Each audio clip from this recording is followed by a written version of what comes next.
So I've been asked a couple of times about how I plan my time and my money for costumes and for cosplay. I find this pretty funny because everybody who cosplays knows that you're not really a cosplayer unless it gets to a week before the convention and you realize you haven't even started your costume yet.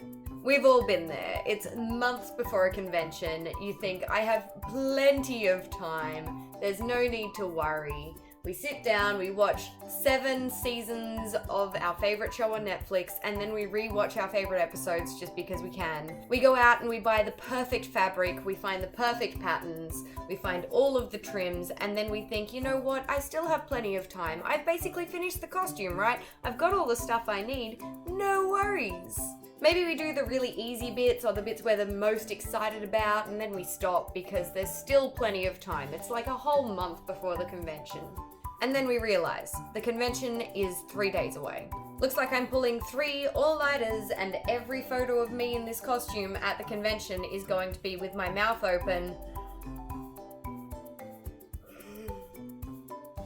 yawning. Now don't get me wrong, I still do this. Almost every convention. I've been cosplaying for 10 years, you'd think I'd know better. And the truth is, I do know better. In fact, I know exactly how to prevent this from happening. So, in the interests of do as I say, not as I do, let me share with you some helpful tips to keep you from ending up with your mouth open, mid-yawn, in every photo at the convention. This technique is particularly useful for large cosplays with lots of parts. Maybe you might be entering them in a competition, things that take more than, say, a week to actually put together. Step number 1 is to plan achievable cosplays. Let's face it, if you have a month before a convention and you have $50 to work with, you're probably not going to be able to churn out a huge suit of armor. However, if you have 6 months before a convention and about $1,000, that might be more doable. Save yourself from a lot of heartache and stress and plan goals that are actually reasonably achievable to begin with. Make sure you take into account not only the cost and the timing, but also any techniques that you don't already know and might have to go out and learn. For example, if the costume requires creating shoes from scratch and you don't already know how to do that, it's going to take a lot longer to achieve than if you already had that skill down pat.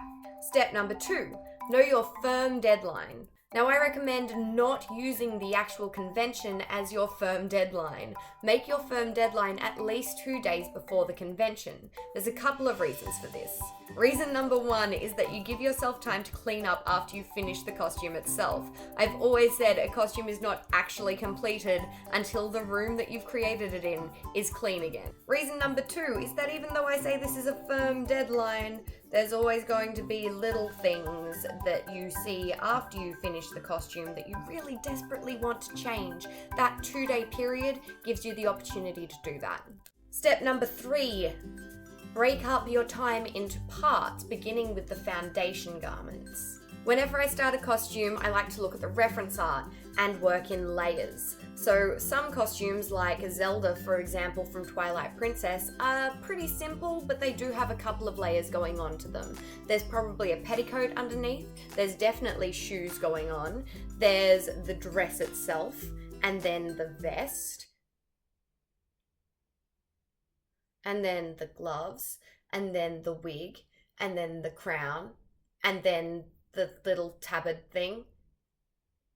I like to start from the bottom, so any foundation garments, like the petticoat for this, I start on first, and I allot myself a period of time that is reasonable and even a little bit longer than I anticipate it taking to create each piece of the costume. I put this into a calendar and make sure it all fits in before that firm deadline. Hopefully, it will fit with room to spare.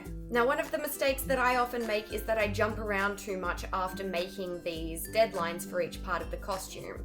I maybe get a little bored working on the gloves and decide to jump onto the wig immediately. While that's all well and good, it is really easy to get caught up in doing whatever new thing you've started on and forget that you haven't actually completed those gloves or whatever it is you left behind. So as much as possible, try and stick to the one project, finish it completely, and then start on the next thing.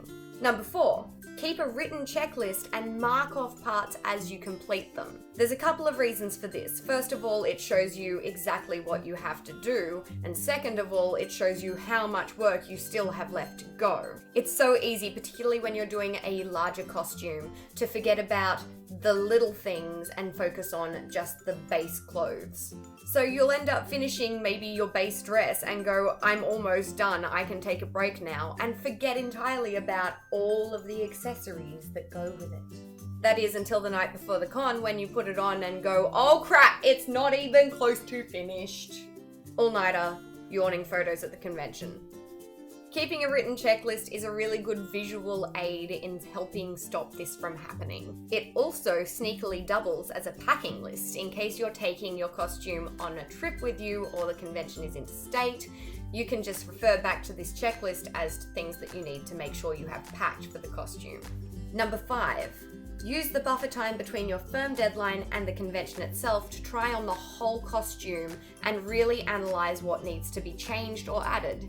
I've never worn a costume where I've been truly happy with every single aspect of it. And there's a very good chance that no matter how much time or effort or money or energy you've spent on a costume, every time you put it on, you'll think, I wish I could change this one little thing. That buffer between your firm deadline and the convention is that time where you can change that one little thing.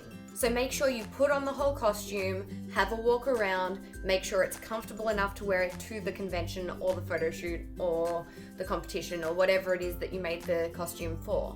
And make a list of anything that you might like to change. Make sure that those things you're changing are actually reasonably achievable before the actual deadline of the convention or the competition, etc., etc. But that means that if you do have time to change those things, you'll be that much more happy with it at the actual event. So that's pretty much a little overview of the technique that I use to plan out my bigger costumes.